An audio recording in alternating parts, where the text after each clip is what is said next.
കൊട്ടാരക്കര നഗരസഭ 2022-23 ജനകീയാസൂത്രണ പദ്ധതി ഉൾപ്പെടുത്തി തരിശ് നിലങ്ങൾ നെൽകൃഷി ചെയ്യുക എന്നുള്ള പ്രഖ്യാപിത നയത്തിൻ്റെ ഭാഗമായി കഴിഞ്ഞ വർഷവും ഇതുപോലെ പറയാട്ടേലയിൽ നെൽകൃഷി ചെയ്തിരുന്നു.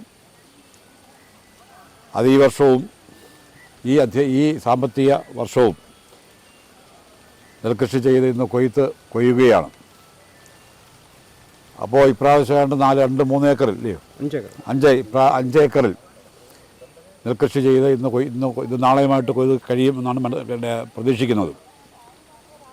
അപ്പോൾ ഈ നാട്ടുകാരുടെ ആകെ വലിയ സഹകരണവും അതുപോലെ നമ്മുടെ തൊഴിലുറപ്പ് തൊഴിലാളികളടക്കം എല്ലാ വിഭാഗം ആളുകളുടെയും സഹകരണത്തിലാണ് ഈ കൊയ്ത്തുത്സവം സംഘടിപ്പിക്കുന്നത്. നാളെ മിക്കവാറും ബഹുമാനായ മന്ത്രി, നമ്മുടെ പ്രിയങ്കനായ MLA കൂടിയായ ശ്രീ KN ബാലഗോപാൽ ഈ സ്ഥലം സന്ദർശിക്കാൻ സാധ്യതയുണ്ട്.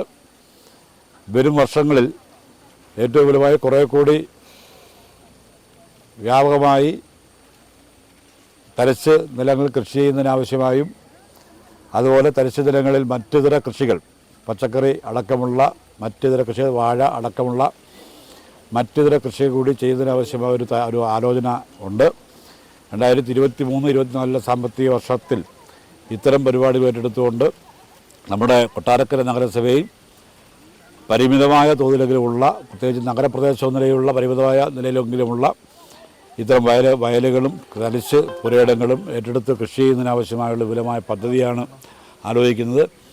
ഈ കൊയ്ത്ത് ഉത്സവത്തിൽ പങ്കെടുക്കുന്ന ഇതിൻ്റെ പരിപാടിക്ക് നേതൃത്വം കൊടുത്ത ഈ വാർഡിലെ കൗൺസിലറുണ്ട്, ശ്രീ തോമസ് ഉണ്ട്, കൃഷി ഓഫീസർമാരുണ്ട്, അതുപോലെ ഈ വാർഡിലെ വിവിധ ഈ പാടശേഖരത്തിൻ്റെ ആളുകളുണ്ട്, പിന്നെ ആ നിലയിൽ തൊഴിലുറപ്പ് തൊഴിലാളികളുണ്ട്. എല്ലാവരുടെയും പരിപൂർണമായ സഹകരണം ഇനിയും ഉണ്ടാകണം. വിപുലമായ നിലയിലേക്ക് നമുക്ക് ഈ പരിപാടി നടത്താൻ വേണ്ടി കഴിയണം എന്നുള്ളതാണ് ഈ കൊയ്ത്തുത്സവത്തിന് എല്ലാ ആശംസകളും.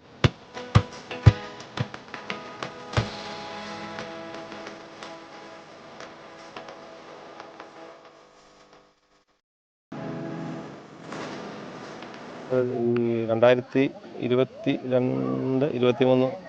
ജനകീയാസൂത്രണ പദ്ധതി പ്രകാരമാണ് നമ്മളിവിടെ നെൽകൃഷി തുടങ്ങിയിട്ടുള്ളത്. പ്രകാരം നമ്മുടെ നഗരസഭയുടെ ഫണ്ട് ഉപയോഗിച്ചാണ് ഇവിടെ കൃഷി ചെയ്തിട്ടുള്ളത്. ഒരു 5 ഏക്കറാണ്, ഒരു 2 ഏക്കർ 5 ഏക്കറോളമാണ് നമ്മൾ നിലവിൽ ഇപ്പോൾ ഇവിടെ കൃഷിയുള്ളത്. അത് ഉമ ഇനത്തിൽപ്പെട്ട നെൽവിത്താണ് നമ്മൾ ഉപയോഗിച്ചിട്ടുള്ളത്. നല്ല വിളവാണ് ഇപ്രാവശ്യം ഉണ്ടായിട്ടുള്ളത്. നമ്മൾ സിവിൽ സപ്ലൈസ് വഴിയാണ് ഇതെടുത്ത് ആ കർഷകന് ഒരു ബുദ്ധിമുട്ടും ഇല്ലാതെ, കഴിഞ്ഞ വർഷവും നമ്മൾ അതുപോലെ അവരുടെ അക്കൗണ്ടിൽ പൈസ വന്ന് ഇപ്രാവശ്യം അതിനുള്ള സജ്ജീകരണങ്ങൾ നമ്മൾ ചെയ്തിട്ടുണ്ട്. കൃഷി ഇത് ഇപ്പം 2 കോയിലെ കൃഷി കഴിഞ്ഞ് ഇനി അടുത്ത പ്രാവശ്യം കൃഷി ഇറക്കണമെന്നൊക്കെ പറഞ്ഞുകൊണ്ടിരിക്കുകയാണ്.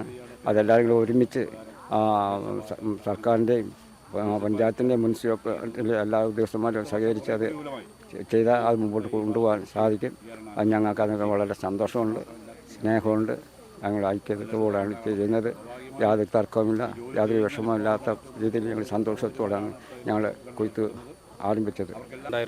വിത്തും വളവും അതുപോലെ തന്നെ നെൽകൃഷി ചെയ്യുന്നതിന് വേണ്ട എല്ലാ പ്രോത്സാഹനവും കൃഷി വകുപ്പിൻ്റെ ഭാഗത്തു നിന്നും, അതോടൊപ്പം ഞങ്ങളുടെ തൊഴിലുറപ്പിൻ്റെ സഹോദരിമാരുടെ അശ്രാദ്ധമായ പരിശ്രമമാണ് ഈ വിജയം കണ്ടിരിക്കുന്നത്.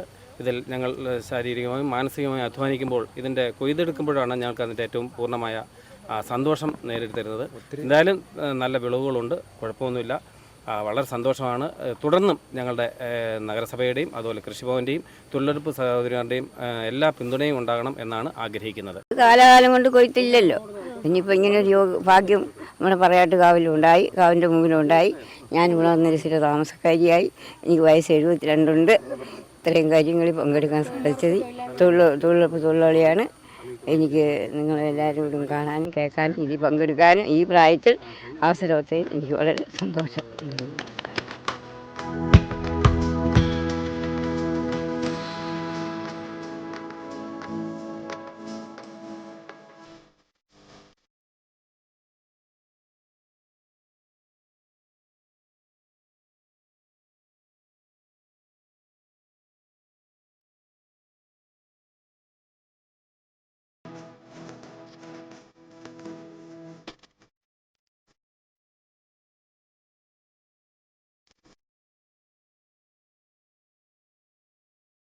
ലോകത്തെവിടെ നിന്നും നാട്ടിലെ വാർത്തകൾ അറിയുവാനായി കൊട്ടാരക്കര മീഡിയ എന്ന യൂട്യൂബ് ചാനൽ സബ്സ്ക്രൈബ് ചെയ്യുക.